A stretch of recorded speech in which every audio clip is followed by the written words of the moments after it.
Bonsoir. Bonsoir Wilfried, bonsoir à tous. Bienvenue sur Monaco Info pour le best-of de la semaine. L'occasion de voir ou revoir ensemble des extraits de nos JT des 7 derniers jours. Une semaine marquée par la décision du gouvernement princier d'anticiper les vacances scolaires. Il aura aussi été question d'accompagnement et de relance économique, de changement d'heure, des leçons tirées de la crise et de basket avec la qualification de la Roca Team pour les demi-finales de l'Eurocup. Nous avons également abordé une maladie qui concerne une femme sur 10, l'endométriose. Et nous avons reçu également le président du Conseil national, Stéphane Valéry. Et enfin, nous avons souhaité bon vent à la directrice du NMNM, Marie-Claude Beau. Sans plus attendre, voici le best-of de la semaine.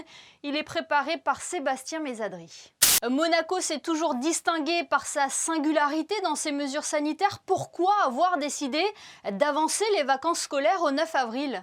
Il a été souhaité engager une concertation avec un petit peu toutes les parties prenantes, que ce soit les professeurs, que ce soit les établissements scolaires, que ce soit l'éducation nationale, également le Conseil national, pour recueillir les points de vue, les avantages, les inconvénients que chacune de ces personnes pouvait considérer à la situation de vacances maintenues comme elles étaient programmées du 22 avril au soir au 10 mai au matin, ou leur mise en phase avec les vacances de l'Académie de Nice du 9 avril au soir au 26 avril au matin. C'est important en fait de trouver des solutions pour permettre aux uns et aux autres de maintenir l'emploi, de maintenir les salaires et de maintenir en fait en activité des entreprises qui font vivre le pays en temps normal.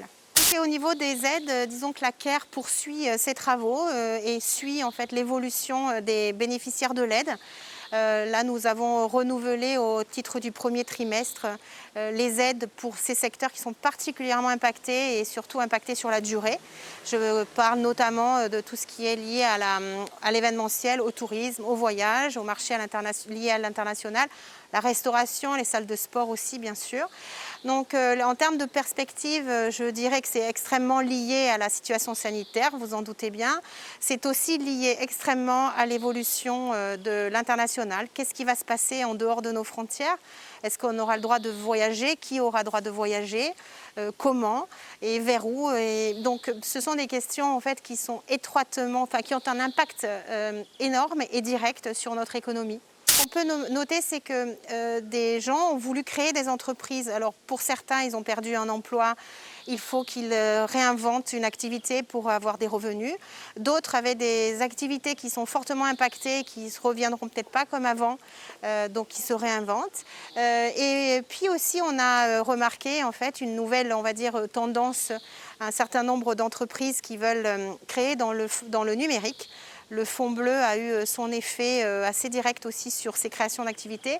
Et enfin, je pense, ce qu'il faut retenir, et c'est important de le souligner, c'est que la manière qu'a eu la principauté de gérer cette crise participe fortement à son attractivité. La gestion que nous avons eue, tant sur le plan sanitaire, social et économique, est un réel atout. On le voit aujourd'hui dans les remerciements qu'on reçoit, mais aussi dans les intérêts de créateurs d'activités, d'investisseurs. La principauté a rassuré et donne envie à d'autres en fait, de s'y installer également. Alors oui, il y a eu un impact de la crise sanitaire. Il se trouve qu'ici, on a des entreprises relativement jeunes qui débutent, qui sont, de par leur nature, très adaptables et qui ont l'habitude d'avoir des impondérables tout au long de leur récente vie. Donc c'est des gens qui se sont adaptés. Comme tout le monde, il ne faudrait pas que ça dure. Toutes les startups ont su se réinventer dans le sens où, comme tout le monde, elles ont dû revoir essentiellement leur façon de travailler et leur approche du marché, qui a été nettement revue. En revanche, toutes et certaines, je dirais, ont su tirer profit de cette situation. Et il s'est avéré parfois que cette situation a fait naître des opportunités et donc changer un peu le cap. On a revu totalement notre modèle, c'est-à-dire qu'ici, tout est basé sur les échanges entre entrepreneurs. Donc on a été obligé de faire des webinaires très nombreux, de mettre en place ce genre de choses.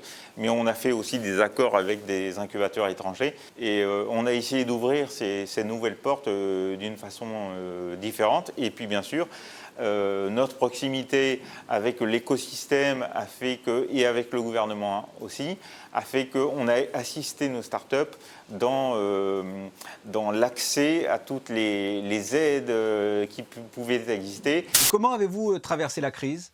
Plutôt bien, parce qu'en fait, le monde de l'innovation n'a jamais été aussi actif qu'aujourd'hui, car les entrepreneurs sont avant tout des gens qui transforment des problèmes en opportunités, et du coup, il n'y a jamais eu autant d'opportunités à saisir qu'aujourd'hui. Et c'est vrai qu'on a vu, nous aussi, que notre idée, c'était tout de suite de partir vers quelque chose de très dématérialisé. Notre équipe est tout de suite a été internationale. Nous travaillons avec des sociétés partout dans le monde, et dont une bonne partie aussi à Monaco. Et finalement, ce choix s'est révélé payant, parce que finalement, aujourd'hui, nous, dans notre activité de construction, on n'a pas été ralenti, ou bien au contraire, parce que les gens ont plus ou moins été forcés d'adopter notre mode de fonctionnement, et que les gens étaient beaucoup plus disponibles pour faire des visioconférences, on va dire, cette dernière année. Je pense que c'est pour moi la plus grande leçon que cette crise sanitaire nous a appris, c'est que finalement, plus personne ne pouvait aujourd'hui se reposer sur ses lauriers, qu'il fallait constamment se remettre en question. Et justement, et en fait, en se remettant en question, il y a énormément d'opportunités à saisir, et le futur est plutôt radieux. Ça a été un bouleversement considérable dans notre organisation, et ce que je ressens de cette période, c'est la faculté qu'ont les personnels de trouver des solutions, je dirais, système D, rapidement, avec plus ou moins d'efficacité, mais in fine, avec une bienveillance généralisée. C'est vrai qu'aujourd'hui, et on voit la reprise en ce moment, on voit une reprise de la fréquentation de Monabike, puisque nous étions en dessous des 1000, aux alentours de 800 dans la période janvier-février, et là on vient de passer, on est à 1300 à peu près utilisations par jour, ce qui nous fait revenir à une situation qui se rapproche de ce que l'on avait d'avant confinement en fait. C'est plus d'1 an maintenant que le monde et la principauté sont confrontés à cette crise historique, sans doute la plus grave depuis la fin de la Deuxième Guerre mondiale. C'est pourquoi, donc, il y a plus d'1 an, j'ai proposé à l'ensemble des conseils nationaux de travailler dans l'Union nationale. Et ce qui a fait au contraire justement la force de Monaco, c'est que le prince souverain a su, comme le proposait le comité mixte gouvernement-conseil national à chaque étape de cette crise, il a su prendre des décisions qui font que Monaco ne s'aligne pas. Monaco a une singularité, et Monaco est d'autant plus attractif et s'en sort d'autant mieux que nos décisions correspondent simplement à notre réalité, à notre situation sanitaire, à nos besoins économiques, à notre besoin de vie culturelle et de vie sociale. Donc voilà, je crois que c'est vraiment la clé de cette année, c'est que si nous nous en sortons mieux que d'autres, c'est que nous ne suivons pas systématiquement des décisions qui ne seraient pas justifiées en principauté. Nous sommes aujourd'hui déjà sans doute parmi les pays qui ont le plus vacciné leur population. On doit être à peu près aujourd'hui à 30% des résidents qui ont pu se faire vacciner. Je crois que tous les résidents qui se sont fait vacciner sont unanimes pour dire qu'on a vraiment un modèle de vaccination en principauté. Donc on est autour de 30%. C'est très bien. Si on se compare à d'autres pays, c'est très très bien. On est parmi les tout meilleurs. Est-ce qu'on peut rester encore ambitieux dans le contexte actuel ? Mais on doit être ambitieux et il faut garder l'optimisme. Alors bien sûr, on dépend aussi de l'immunité collective dans le monde. Donc il faut souhaiter, et on le voit autour de nous, que tous les pays fassent le même effort pour vacciner massivement la population. Donc je pense, oui, que le pire est derrière nous. Je le pense vraiment. Donc oui, soyons optimistes, continuons à être solidaires, continuons à suivre les décisions prises par notre prince souverain, qui sont les meilleures et qui ont démontré qu'elles étaient nettement efficaces et meilleures que partout ailleurs dans le monde. L'endométriose, c'est à peu près 10% des femmes en âge de procréer. Et en fait, l'origine, elle est multifactorielle. Il y a à la fois une composante génétique. On sait que des patientes dont la mère était porteuse d'une endométriose ont un peu plus de risque d'avoir également de l'endométriose. On a des facteurs également environnementaux et on a également des facteurs liés aux menstruations de la patiente. C'est-à-dire des patientes qui ont des règles très abondantes ou des règles très précoces. On a retrouvé que c'était des facteurs de risque d'avoir une endométriose. Qu'est-ce que ressent la personne qui est atteinte d'endométriose ? Alors, le premier symptôme ressenti par la patiente sera des règles très douloureuses. Ces douleurs auront un véritable impact sur la qualité de vie de ces femmes parce que certaines d'entre elles sont obligées d'être en arrêt de travail ou de manquer l'école pour les lycéennes au moment de leurs règles.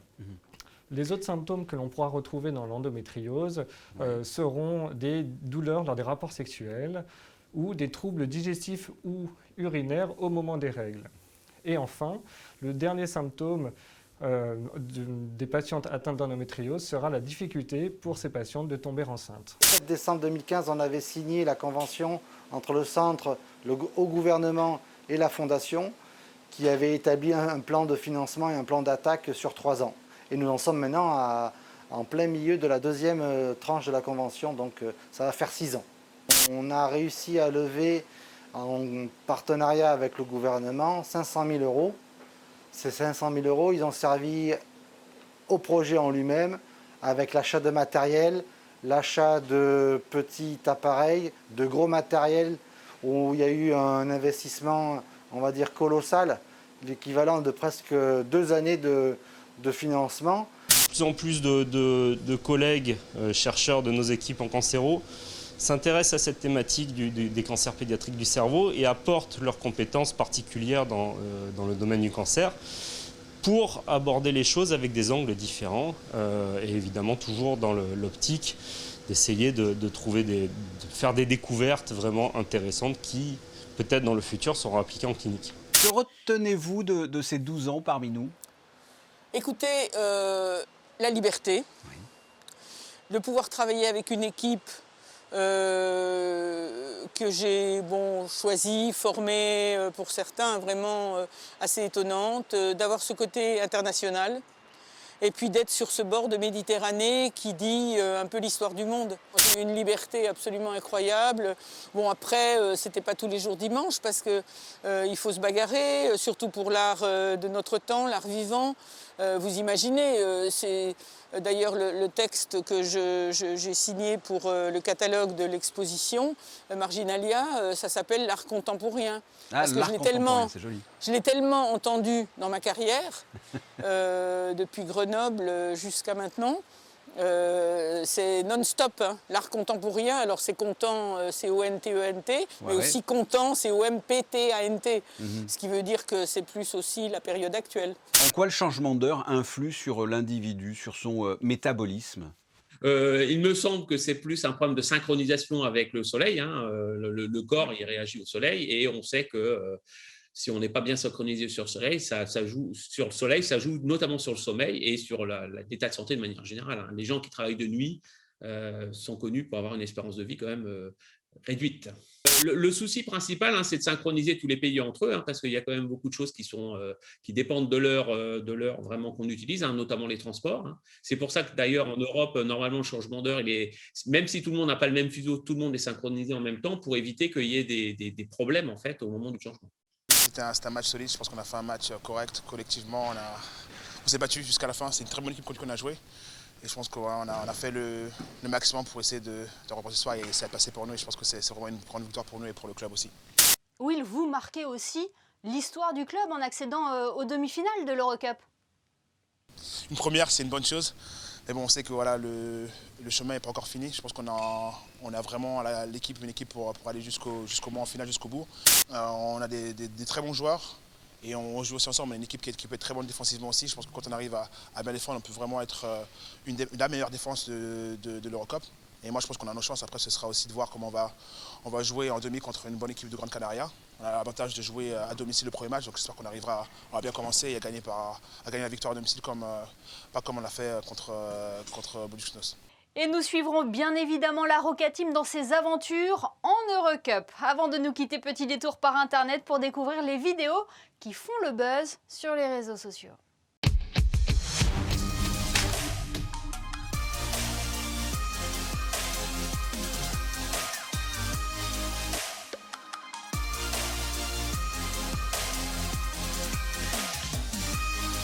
Watch the lemon.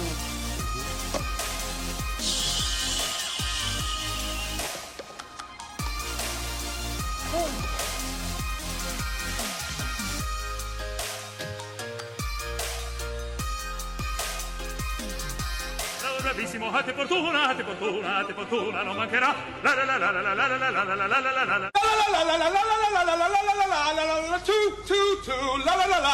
Une robe dont le graphique est complètement maîtrisé. Le vêtement ne fait qu'un avec le corps. Quand on arrive en ville, tout le monde change de trottoir. On n'a pas l'air viril, mais on fait peur à voir.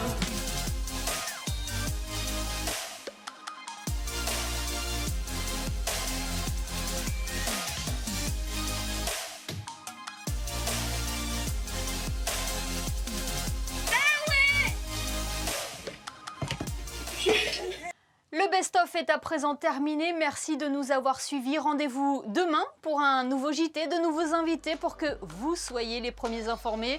D'ici là, portez-vous bien et à très bientôt sur Monaco Info.